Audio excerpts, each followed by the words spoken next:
2026 সালে এসে অবশ্যই আপনার কমিউনিকেশন স্কিলটি থাকতে হবে এবং এইটা ডেভেলপমেন্ট করার জন্য আপনি 5টা ওয়েতে প্র্যাকটিস করতে পারেন।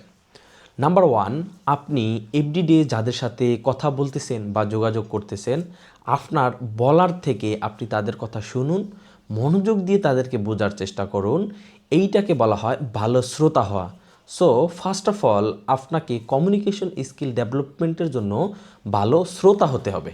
নাম্বার 2, আপনাকে প্রত্যেক দিন কিছু না কিছু নতুন শব্দ শিখতে হবে এবং যেগুলো আপনি যার সাথে কথা বলতেছেন এবং দৈনন্দিন যেই বাক্যগুলো উচ্চারণ করতেছেন সেগুলোর ভিতরে ব্যবহার করতে হবে। এতে আপনার পূর্বের বাক্য চয়ন এবং বর্তমানের বাক্য চয়নের ভিতরে অনেক পার্থক্য চলে আসবে এবং আলাদা একটা ভাব অনুভূতি ফুটে উঠবে।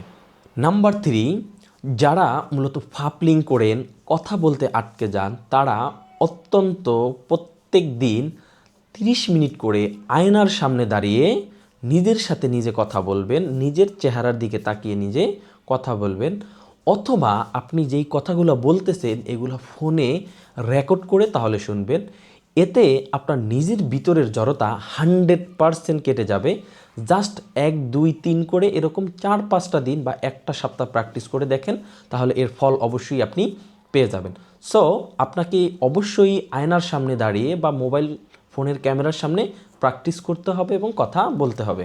স্টেপ 4, সপ্তাহে কমপক্ষে 1 দিন বা 2 দিন র্যান্ডম মানুষের সাথে, কিছু অপরিচিত মানুষের সাথে, কিছু পরিচিত মানুষের সাথে বিভিন্ন অপরিচিত টপিকস নিয়ে জানতে চান বা তারা আপনাকে কি বলে সেটা শোনার চেষ্টা করেন, বোঝার চেষ্টা করেন। আবার আপনি যেই অপরিচিত জিনিসটা জানেন এটা মানুষকে জানানোর চেষ্টা করেন।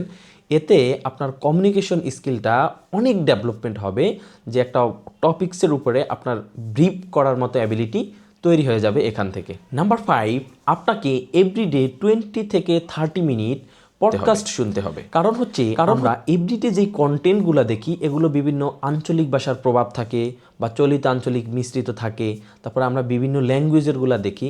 সো আপনাকে যেহেতু বাংলায় কমিউনিকেশন করতে হবে সেজন্য শুদ্ধ বাংলার কিছু ভিডিও দেখতে হবে এবং সেটার জন্য আপনি পডকাস্ট দেখতে পারেন। প্রয়োজনে 2 দিন, 3 দিন, 4 দিন মিলে একটা বড় পডকাস্ট দেখে শেষ করেন। তারা শব্দগুলো কিভাবে উচ্চারণ করছে, কিভাবে একটা বাক্যকে সুন্দরভাবে শুরু এবং শেষ করছে, কিভাবে উপস্থাপনা করছে, এগুলা একটু নিজে দেখেন এবং প্র্যাকটিস করার চেষ্টা করেন। সো এই 5টা স্টেপ যদি আপনি ফলো করতে পারেন, মাস্ট বি 30 ডেজ পরে আপনার কমিউনিকেশন স্কিল আগের থেকে 10x বেটার হবে।